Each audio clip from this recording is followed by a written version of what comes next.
Are you tired of modern shows and movies that crap all over their source material and fans? I know I am.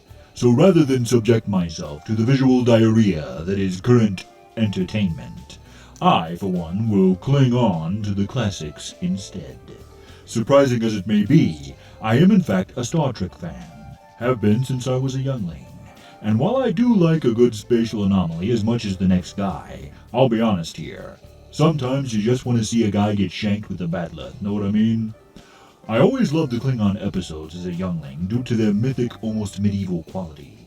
There are 6 great Klingon episodes spanning 4 seasons that when watched back to back, tell one of the greatest story arcs of the entire series. But don't take my word for it, see for yourself. So if you have the box set or can watch TNG on a streaming platform, why not become a weekend warrior and have a Klingon marathon? We would be honored if you would join us. So get your gummy worms and your red Kool-Aid ready, Klingon fans, because today is a good day to watch Episode 8 of Season 2, A Matter of Honor. Commander William T. Riker serves aboard the Klingon vessel Pach under Captain Kargan in an officer exchange program, and while this isn't as strong as other offerings on this list, it lays some important groundwork for Klingon culture moving forward. Fun fact, Christopher Collins, who plays Captain Kargan, would go on to play the Pack-Led captain in Samaritan Snare, and let's just say he's a better Pack-Led than Klingon. Next up is episode 20 of season 2, The Emissary. And I know what you're thinking, but no, this has nothing to do with Cisco or Bayshore. The Emissary is in fact Worf's old flame. His first best destiny, as Spock would say, Ambassador Kalar, played with a decidedly snarky 1940s charm by Susie Blackson. What happens when a grumpy group of Klingon popsicles are about to awaken from cryosleep thinking they're still at war with the Federation?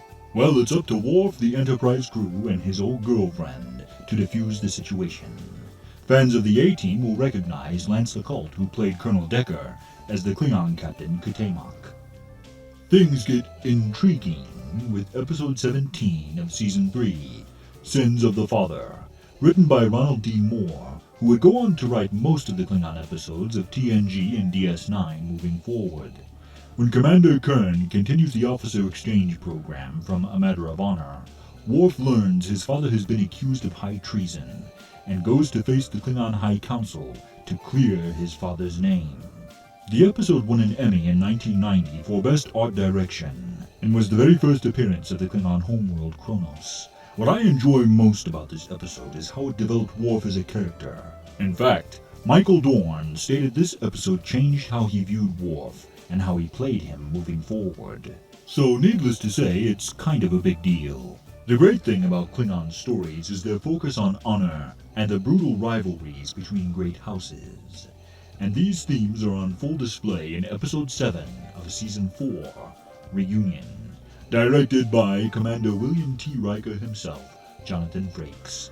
When the Chancellor of the Klingon High Council is assassinated, his dying request is that Captain Picard arbitrate the right of succession and learn who killed him, Worf's rival Duras, or everyone's favorite bug-eyed warrior Gowron, who makes his stunning debut in this episode.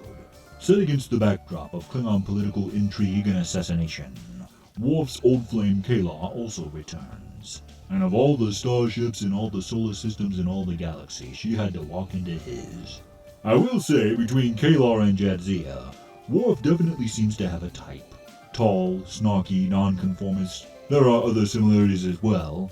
Let's just say, it seems dating Worf is to die for.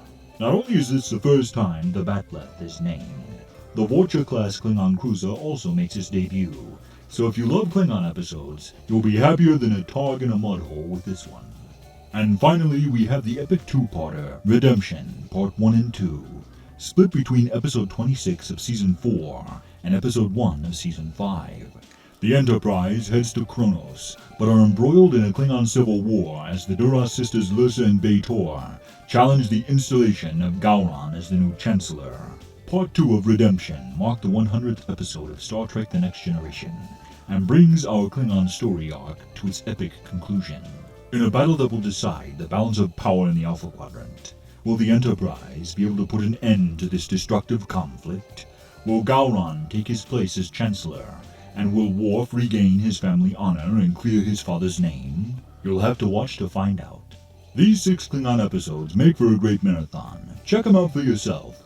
And if you love Star Trek and want more deep dive videos, be sure to check out Janelle Waz at Waz Reviews here on YouTube. She makes great Star Trek videos and has been a friend to the channel. So give her a watch and tell her Vader Reviews sent you. And while they may not use money in Star Trek, we certainly use it here.